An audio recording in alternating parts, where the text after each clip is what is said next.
नमस्कार मंडळी, कशा सगळे? Good morning. आय होप तुम्ही सगळे फिट असाल, आनंदी असाल. ब्लॉग टाकायला खूप वेळ झाला आहे, म्हणजे खूपच वेळ झाला आहे. 6व्या ब्लॉगनंतर खूप मोठा जरा पॉज झाला आहे माझा. तर बघू, आजचा फर्स्टचा लास्ट दिवस आहे माझा. बघू आजचा दिवस कसा जातो. तर आता आहे 1 मे, कामगार दिन. आज बुद्ध पौर्णिमा पण आहे. बुद्ध पौर्णिमेच्या आणि महाराष्ट्र दिनाच्या मला सगळ्यांना खूप खूप शुभेच्छा. आज बघू, थोडीशी वर्दळ चालू झाली आहे. आज सुट्टी आहे तरी थोडी थोडी वर्दळ आहे.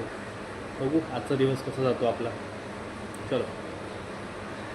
सध्या कार्यरत आहे आपलं ॲनिमल हॉस्पिटल, जे परेलला बैलगोडा म्हणून ओळखलं जातं.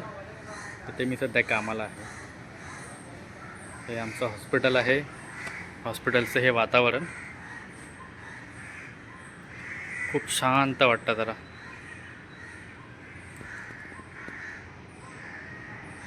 थोडी गावची फिलिंग येते आपल्याला इथे.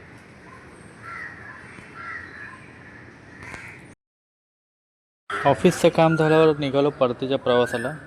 ट्रेनची वाट बघत उभं होतो. आज थोडं काम जास्तच होतं तसं. बघू आता ट्रेन कधी येते.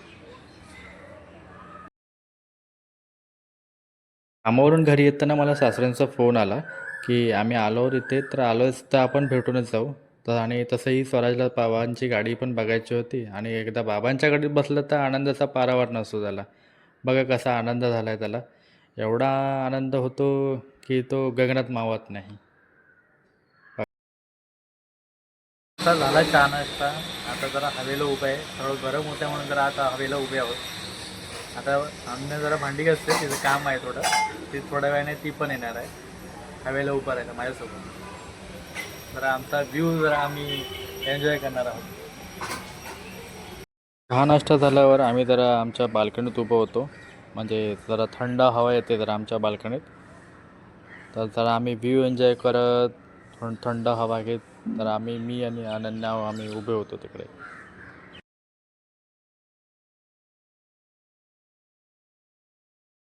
व्ह्यू एन्जॉय केल्यानंतर स्वराज म्हणाला की पप्पा आपण तिघे लुडो खेळू.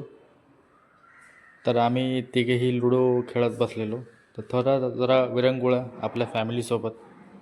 मस्त वाटतं की एक क्वालिटी टाईम एक स्पेंड होतो आपल्या फॅमिलीसोबत.